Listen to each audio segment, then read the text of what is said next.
다 같이 기도하심으로 2020년 11월 14일 토요일 새벽 기도회를 시작하겠습니다. 기도하십니다. 하나님 감사합니다.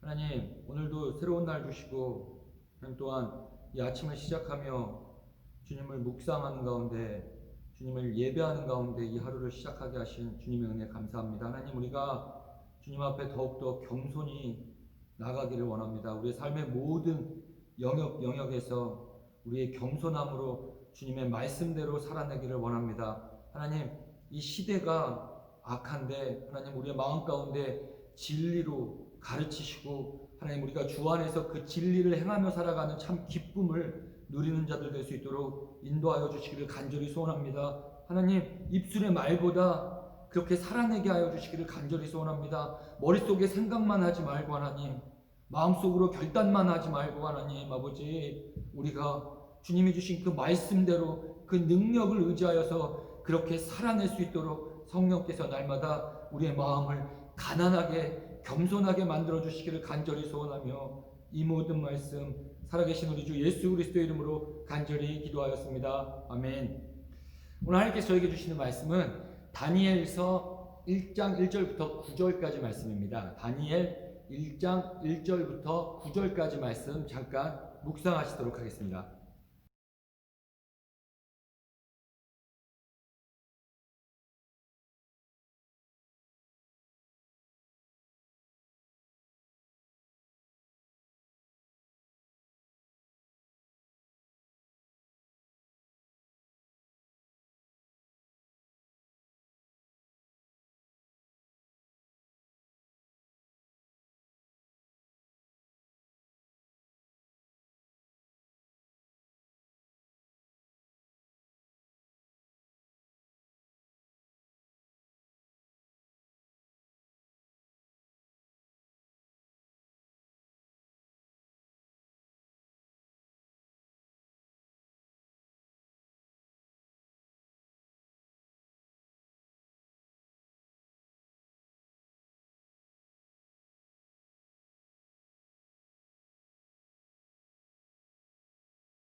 이스라엘은 바벨론의 세 번의 침공으로 멸망하게 됩니다. 605년 여호와김 왕 제위 시절, 그리고 597년 여호와긴이 왕이었을 때, 그리고 마지막으로 시드기야 왕 11년 586년에 마지막 세 번째 침공으로 인해 바벨론으로부터 망하게 됩니다. 그런데 이 다니엘서의 배경은 그 첫 번째 침공이 있었던 여호야김이 왕이었을 때가 바로 역사적인 배경이 되고 있습니다. 오늘 말씀 1절에서 그 여호야김이 왕위에 오른 지 3년 만에 바벨론이 이스라엘을 침략한 사건이 있다고 기록하며 2절을 보시면 이 역사적인 사건은 바로 하나님께서 허락하시지 않으셨다면 일어날 수 없었다는 것을 정확히 이야기해 줍니다. 2절 좀 보겠습니다. 주님께서 유다의 여호야김 왕과 하나님의 성전 기물 가운데서 일부를 느부갓네살의 손에 넘겨주셨다. 여기서 넘겨주셨다라고 성경이 기록하는데, 이 넘겨주셨다라는 이 말의 의미는 하나님께서 이스라엘의 멸망을 주관하시고 하나님께서 허락하셨기 때문에 일어났다라는 말씀입니다. 바벨론이 강해서가 아니라, 이스라엘이 약해서가 아니라 하나님께서 그것을 주관하시고 그 일이 일어나게끔 허락하셨기 때문에 가능하다는 겁니다. 우리는 삶 속에 모든 좋은 일들, 나쁜 일들, 인생의 대소사가 하나님의 컨트롤 하에 일어난다는 사실을 이 말씀을 통해 기억할 필요가 있습니다. 성경은 이 부분을 상당히 강조합니다. 그것은 우리네 인생 가운데 아주 어려운 난관을 하나님께서 허락하시지 않으면 그것은 일어날 수 없는 일들이고, 그리고 하나님께서 그 일을 여전히 컨트롤하신다는 것을 우리가 알아야 된다는 겁니다. 그렇게 될 때 우리 성도들에게 힘든 시간 반드시 보이는 것만큼 느끼는 것만큼 그 일이 고통스럽지 않을 수 있기 때문입니다. 그 어려운 순간에도 우리를 사랑하시는 하나님께서 그 일 가운데 주관하시고 섭리하고 계시다는 사실을 우리는 끊임없이 기억해야 될 줄로 믿습니다. 오늘 말씀의 주인공들인 이 다니엘과 세 친구들이 바로 이러한 마음가짐으로 자신들의 인생을 해석하고 그 삶을 만들어 갔습니다. 이들은 바벨론으로 첫 번째로 끌려온 포로들이었습니다. 그래서 그전 어떤 사전 정보도 없었고 앞으로 자신들에게 어떠한 일이 닥칠까 알지도 못하니까 두려웠고 불안했겠지만, 그러한 상황에 있었지만 이들은 2절 말씀과 같이 하나님께서 자신들의 민족을 바벨론에게 넘겨주셨다는 사실을 분명히 알고 있었습니다. 자신들의 이스라엘이 약해서 혹은 바벨론이 강해서 어떠한 사회적 역사적 여건들이 환경들이 그렇게 만들어진 것이 아니라 바로 자신들이 포로로 끌려가는 이 비참하고 막막한 상황은 하나님께서 허락하시고 주관하시고 계시다라는 사실을 이들 알고 있었고, 그렇기에 그 어려운 시간 가운데 비참한 상황 가운데 자신들의 삶 속에서 일하시는 그 하나님을 발견하기 위해 노력했고 믿음을 지키려 노력하며 살았다라는 말씀입니다. 오늘 본문 말씀 다니엘 1장 1절부터 9절 말씀에서는 이제 다니엘과 세 친구들이 어떻게 이제 1장 이후에 나타난 이들의 놀라운 믿음의 역사들을 경험할 수 있게 되었나에 대한 그 이유를 우리에게 가르쳐 줍니다. 다니엘과 세 친구가 남의 나라로 포로로 살아가며 어떻게 놀라운 믿음의 사람으로 살아갈 수 있었는지, 어떻게 하나님의 놀라운 능력을 맛보며 경험하며 살아갈 수 있었는지, 그 믿음을 어떻게 지키며 살아갈 수 있었는지에 대해, 그리고 남의 나라 포로로 살며 믿음 지키기 어려운 상황 가운데 어떻게 그들은 믿음을 지키고 살았는가, 그들의 삶의 방식을 오늘 말씀에서 우리에게 가르쳐주고 있습니다. 역사적으로 보면 한 나라가 다른 나라를 점령하고 나서 자신들의 나라의 통치하에, 그 점령한 나라의 통치하에 오랫동안 두기 위해, 예속시키기 위해 제일 먼저 하는 일이 식민지 정책이라는 것을 펴는 일입니다. 그리고 그 식민지 정책의 목적은 바로 그 점령한 빼앗은 나라 사람들의 정체성을 빼앗는데 그 목적이 있습니다. 우리 대한민국도 그러한 경험이 있었습니다. 일제 강점기 시절에 오늘 말씀 이스라엘 백성들이 당했던 것 같이 일본의 식민지 정책으로 우리 조상들이 고통을 당했었습니다.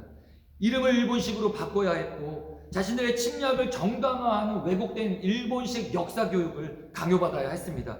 일본의 민족 말살 정책 아래 우리는 그 당시 조선이라는 나라의 시민으로, 국민으로의 정체성을 강제적으로 빼앗기는 어떤 일본화되어야 되는 어떤 그러한 일들을, 그러한 경험을 했던 적이 있었습니다. 이와 마찬가지로 이 당시 바벨론도 이스라엘이라는 나라를 완전 자신들의 통치하에 두기 위해 남유다 왕족 귀족 중에 용모나 지혜가 뛰어난 젊은이들을 데려다가 먼저 바벨론화 시키는 작업을 시작했습니다. 그리고 그 중 첫 번째 작업이 이름을 바꾸는 일이었습니다. 6절과 7절에 보시면 다니엘이라는 이름을 벨드사살로, 하나냐라는 이름을 사드락으로, 미사엘이라는 이름을 메삭으로, 아사랴라는 이름을 아벳느고로 이름을 개명하게 했습니다. 원래 다니엘과 세 친구가 갖고 있던 히브리식 네임 이름들은 모두 여호와 하나님과 관련된 이름들이었지만 이들의 바뀌어진 이름은 이들이 바벨론화 되어진 바벨론의 이름들은 바로 바벨론의 우상들과 연관된 이름으로 모두 바뀌어버렸다는 겁니다. 예를 들면 다니엘은 히브리어로 하나님께서 심판하신다라는 그런 의미가 담겨 있습니다. 그런데 바뀐 이름 벨드사살이라는 이름은 그 뜻은 벨은 그 바벨론이 섬기던 우상 중에 한 이름입니다. 벨이 그의 인생을 보호한다라는 그러한 뜻으로 바뀌었습니다. 그리고 이 바벨론화 시키기 위해 바벨론이 두 번째로 유다 백성들에게 한 일은 그 남유다 인재들의 머릿속에 있는 유대인으로서의 신념과 사상을 없애기 위해 자신들의 언어와 학문을 가르쳤다라는 겁니다. 그래서 4절 말씀에 보시면 그들에게 바벨로니아의 언어와 학문을 가르치게 하였다라고 기록되어 있습니다. 그리고 세 번째로 한 일은 바로 5절에 나와 있습니다. 또한 왕은 왕궁에서 날마다 일정한 양을 정해서 음식과 포도주를 그들에게 공급하도록 해주면서 3년 동안 교육시킨 뒤에 왕을 모시도록 하였다.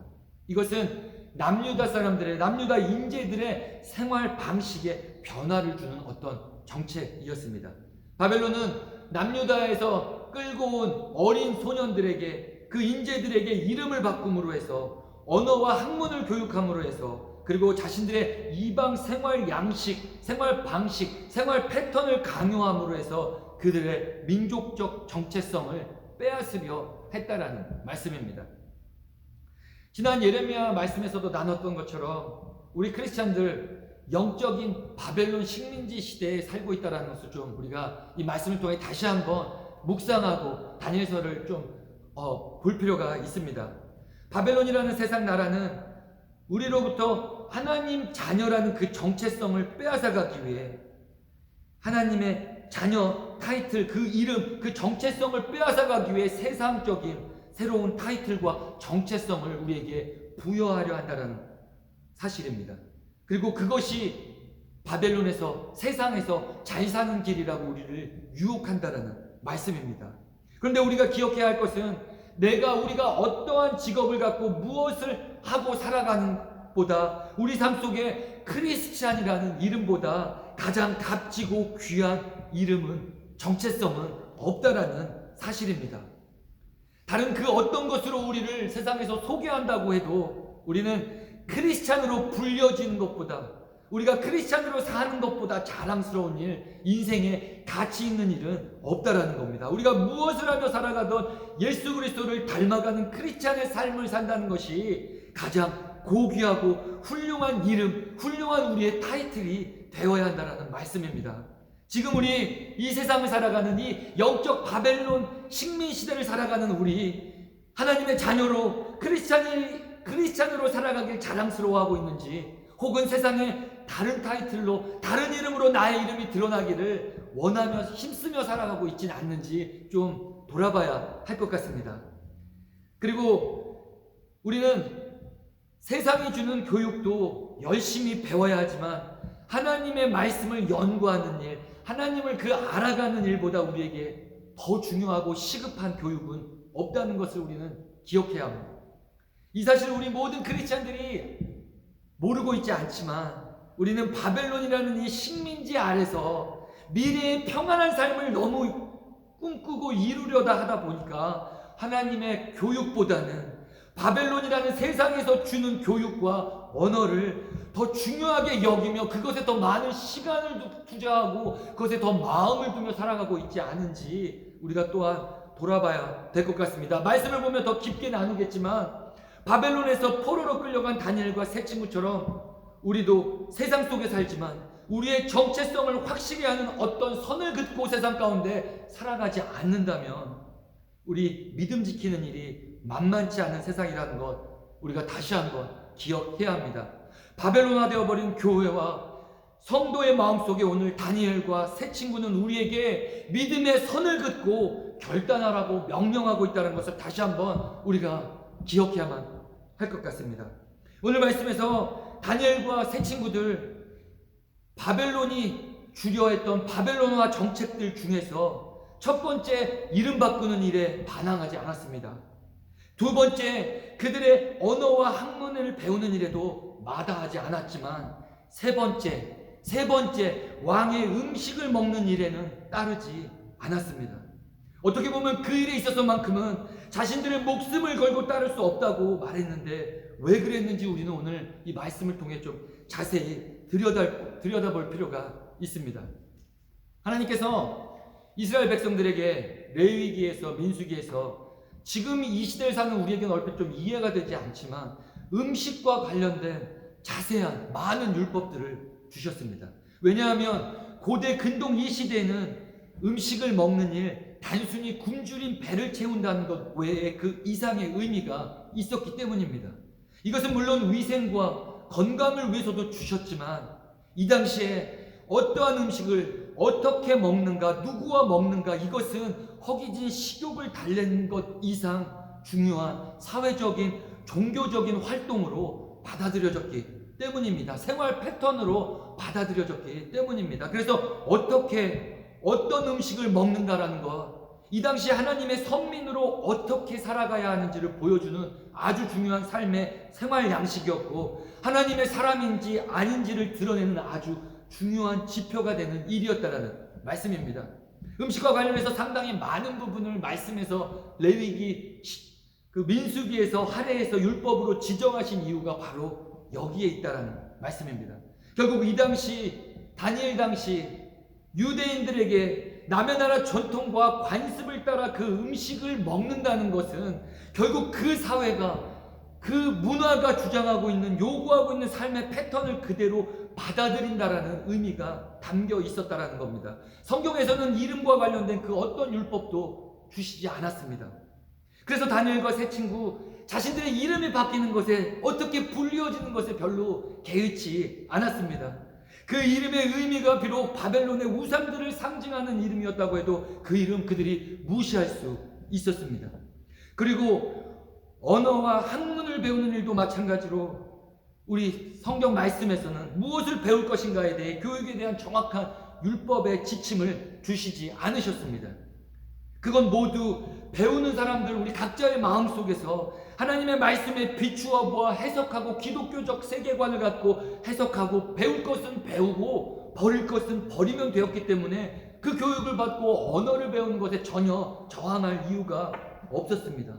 결국 이름이 바뀌는 것과 언어와 남의 나라 학문을 배우는 것은 자신의 정체성을 지키는데 아주 외부적인 작은 요인들이었고 어느 정도 컨트롤이 가능한 일이었다는 겁니다.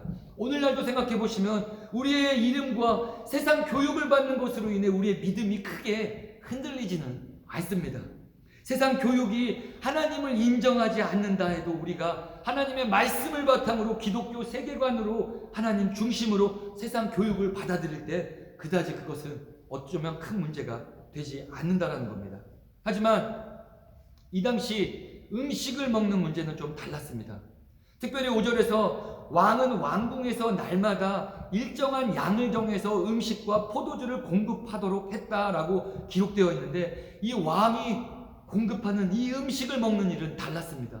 바벨론 왕이 하사하는 음식을 먹고 마시는 일은 하나님의 율법의 말씀에 직접적으로 위배되는 일이었기 때문입니다. 이 당시 바벨론에서 제공하는 음식들 모두 하나님께서 주신 법들에 맞지 않는 레위기에서 말하는 부정한 음식들이었습니다. 이들에게 공급되었던 음식들 무엇보다 바벨론 우상들에게 먼저 바쳐졌던 음식들이었기 때문입니다.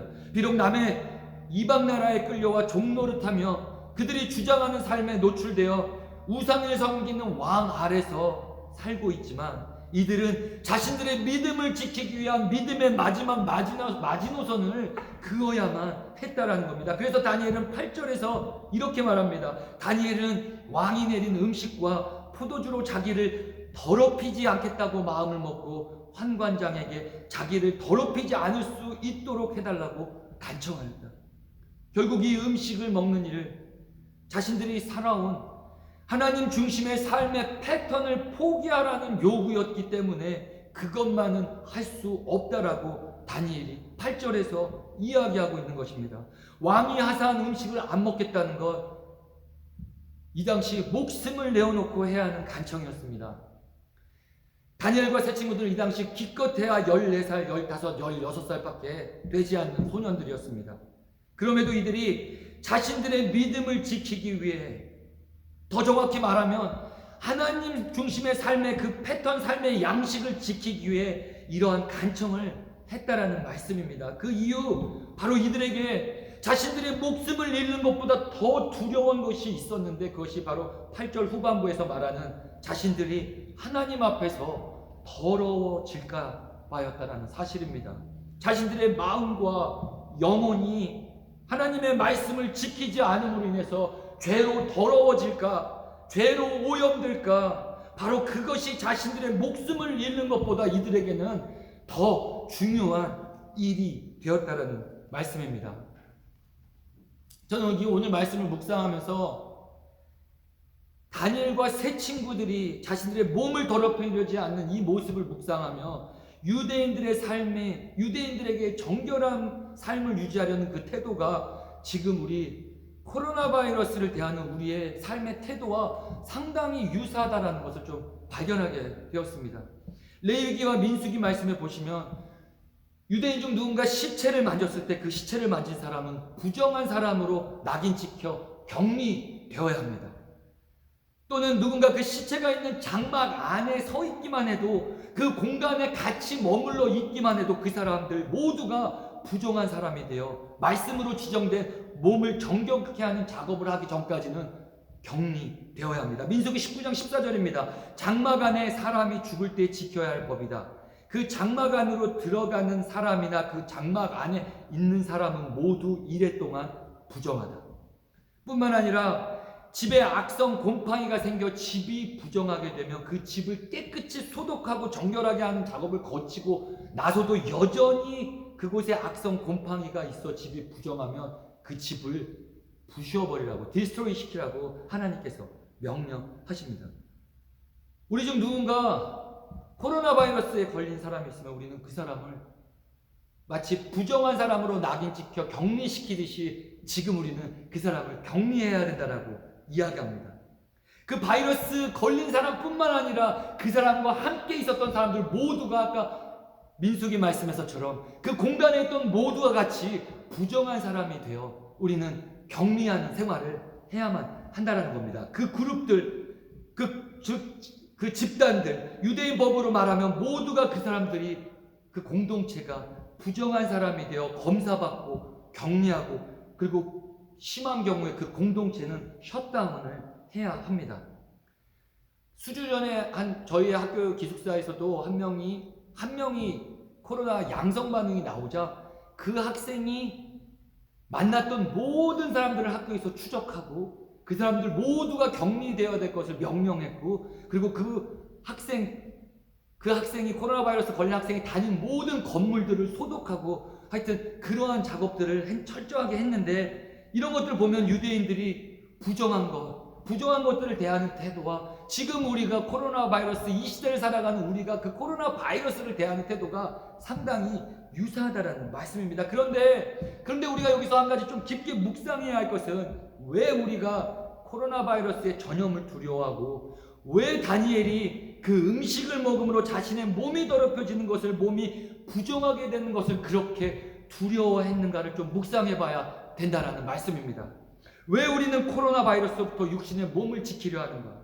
왜 다니엘은 자신이 왕이 하사한 그 음식을 먹음으로 그 더럽혀지는 그것을 지키려 했냐라는 말씀입니다.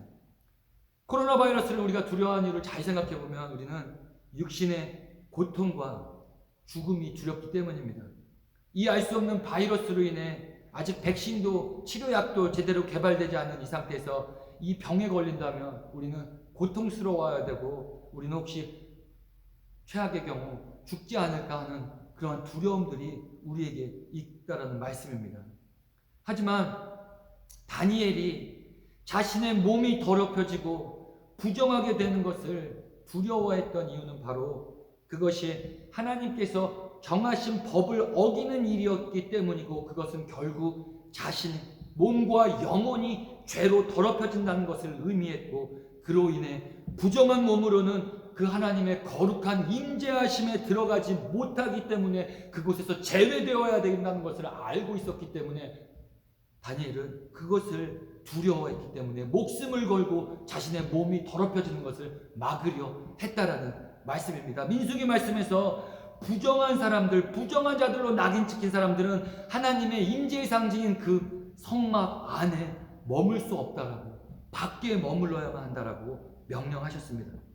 하지만 다니엘은 성막도 없고 성전도 없던 그 바벨론에 살고 있었지만 자신의 몸이 이미 하나님의 성전임을 알았기에 자신의 몸이 더럽혀진다는 것은 결국 거룩한 하나님의 임재를 경험할 수 없다는 것과 동일한 의미가 된다는 알고 있었기 때문에 그 어린 나이지만 그 목숨을 내놓고 그 몸이 더럽혀지는 것을 지키려 했다라는 말씀입니다. 우리는 지금 다니엘과 같이 죄에 오염되어 있는 것을 두려워하는가 좀 생각해 봐야 되겠습니다. 우리는 나의 몸이 죄로 오염되는 것과 코로나 바이러스로 오염되는 것 중 정말 어느 것을 더 두려워하며 살아가고 있는지 우리는 묵상하고 돌아봐야만 합니다.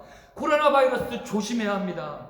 하지만 우리가 더 조심해야 될 것, 우리의 몸이 오염될까 전염될까 더럽혀질까 두려워해야 되는 것은 바로 죄라는 말씀입니다.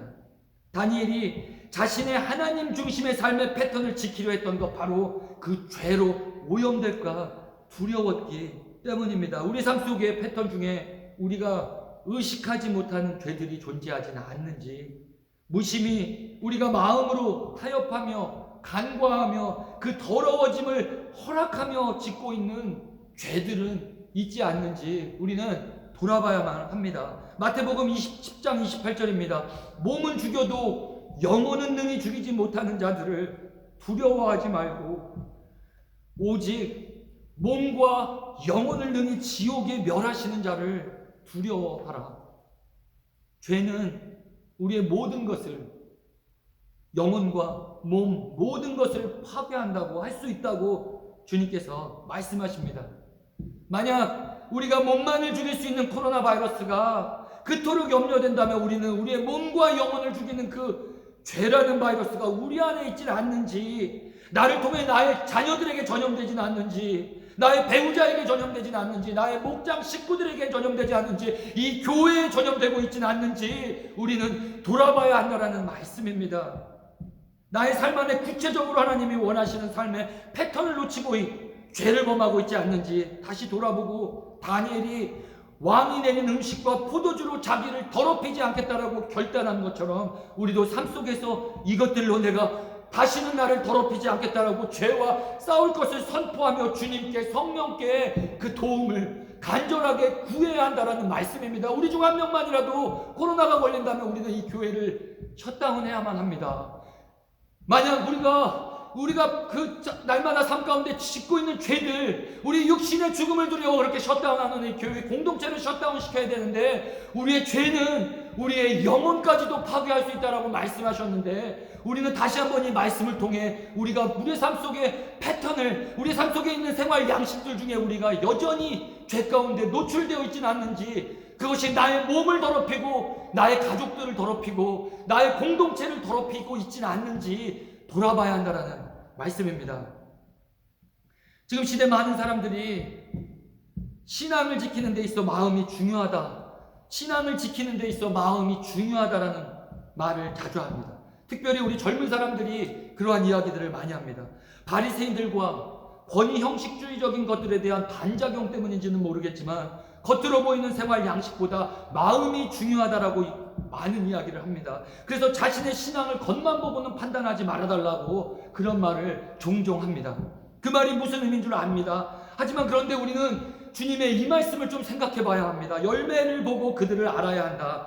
좋은 나무는 좋은 열매를 맺고 나쁜 나무는 나쁜 열매를 맺는다. 그러므로 너희는 그 열매를 보고 그 사람을 알아야 한다. 예수님께서는 열매를 보고, 겉으로 보이는 열매를 보고, 겉으로 나타나는 삶을 보고 그 사람을 알라고 말씀하십니다. 마음에 가득 찬 것을 입으로 말하는 법이다. 선한 사람은 선한 것을 쌓아두었다가 선한 것을 내고, 악한 사람은 악한 것을 쌓아두었다가 악한 것을 낸다. 선한 것이 마음에 쌓여 있으면 선한 것이 나오고, 악한 것이 쌓여 있으면 악한 것이 나온다는 말씀입니다. 결국 이 말씀은 마음속에, 내 마음속에 있는 것들이 우리의 외부적인 바깥의 삶을 만들어간다는 말씀입니다. 우리의 마음속에 있는 것들이 내 삶의 패턴과 삶의 방식들을, 그리고 내가 생각하고 있는 믿음들, 신앙들이, 내 속에 있는 것들이 그대로 내가 살아가고 있는 모습들로 표현되어지고 있다는 말씀입니다. 나는 지금 월화수목금토 무엇을 하며 살아가고 있는지, 시간을 보내고 있는지, 주님을 생각하며 시간을 보내고 있는지, 무엇에 신경 쓰며 감당하며 무엇을 꿈꾸며 살아가고 있는지가 내 마음속에 지금 담겨있는 생각들, 믿음들, 신앙들이라는 말씀입니다. 다니엘이 왕이 주는 음식을 먹을 수 없다고 한 것, 바로 자신의 그 마음을 지키기 위한 방법이었습니다. 다니엘 입장에서 내 마음 중요하지, 겉모습이 중요해 라고 우리가 말하는 것처럼, 야, 마음이 중요하지 겉모습이 중요해 라고 생각하며 이 당시 왕이 주는 음식을 먹어도 누구 하나 나무랄 사람이 없는 상황이었습니다. 하지만 다니엘은 불가피한 상황일지라도 목숨을 내어 놓아야만 할 상황일지라도 하나님 말씀에 직접적으로 위배되는 행동을 한다는 것, 죄로 더럽혀지는 일이었고, 결국 그 행동이 자기 자신의 마음을 변질되게 하고 하나님을 사랑하는 그 마음을 끝까지 지키지 못하게 할 수도 있다는 것을 다니엘은 알고 있었다라는 말씀입니다. 자신의 겉으로 보이는 일상생활이 이방인들이 우상을 섬기는 자와 같이 그러한 생활 패턴과 양식으로 살아갈 때 자신의 삶도, 겉으로 보이는 삶도, 내면의 삶도, 마음도 그렇게 더럽혀질 것을 알고 있었기에 8절 말씀에처럼 그 마음을 결정하고 목숨을 내놓을 것을 각오하고 그 환관장에게 부탁했다는 말씀입니다. 자신 스스로를 믿을 수 없었기에 자신 마음의 신앙이 진짜임을 지키기 위해 하나님을 자신이 사랑한다는 그 진실된 마음을 지키기 위해 다니엘은 먼저 말씀의 그 행동들을 비춰보았고, 그리고 그것이 말씀으로 말씀과 정면으로 대치되자 이름 바꾸는 일, 언어와 학문을 배우는 일은 괜찮았지만 그 왕이 주는 음식과 포도주, 그 우상을 예배했던 그 음식을 먹는 생활 방식은 따르지 못하겠다라고 결심하고 다짐하고 그것을 목숨을 내어놓고 실천했다라는 말씀입니다. 이 시대를 살아가는 우리 영적 이스라엘 백성들인 우리들도 어찌 보면 죄로 물든 이 세상 속에 다니엘과 새 친구들처럼 유배 생활하듯이 살아가고 있는데, 우리는 우리의 몸과 마음을 어떻게 지킬 수 있는지 다시 한번 오늘의 이 말씀 8절 말씀을 특히 묵상하고 결단하고 결정해야 합니다. 우리도 다니엘처럼 결정하고 결단해야 합니다. 우리도 다니엘처럼 손해볼 것을, 희생을 감수할 것을 결단하고 나의 삶 속에 내가 속한 사회로부터 하나님 중심으로의 삶의 패턴과 양식을 갖지 못하게 하는 공격들이 도대체 무엇이 있는지 점검하고 명확한 믿음의 선을 그어야 될 줄로 믿습니다. 그렇게 살아가는 자들에게 하나님께서는 은혜를 베푸시고 9절 말씀처럼 다니엘과 새 친구가 환관장을 통해 호의와 동정을 받도록 간섭하시고 도와주신 것처럼 우리에게도, 이 시대를 살아가는 우리에게도 동일한 은혜를 부으신다라는 사실입니다. 하나님께서는 믿음을 지키려는 자녀들의 삶에 타협하지 않는 신앙을 유지하려는 자녀들의 그 삶의 믿음의 노력에 하나님께서는 많은 주를 믿지 않는 사람들을 이렇게 쓰시면서까지 보호하시고 섭리하시고 역사하시고 도와주신다는 사실을 우리가 잊어서는 안 되겠습니다. 부디 바라기는 이 다니엘의 고백처럼, 이 다니엘과 새 친구의 고백처럼 우리 일상의 삶 속에 있는 죄로 내 몸을 더럽히지 않겠다고 결단하시고 주님의 자비하심, 은혜하심, 섭리하심 속에 이 어려운 시간 믿음을 지켜내시는 저와 우리 성도님들 되시기를 주님의 이름으로 간절히 기도합니다. 기도하시겠습니다. 하나님 감사합니다. 하나님 오늘 이 다니엘과 새 친구의 말씀을 통해서 하나님 다시 한번 저의 믿음을, 저의 생활 패턴을, 생활의 양식들 다시 한번 돌아보게 되었습니다. 하나님, 우리의 마음속에 있는 것이 밖으로 나온다라고 말씀하셨는데 하나님, 여전히 내 마음속에 주님 아닌 것들로 채워져 있는 것을 주님 이 시간 고백합니다.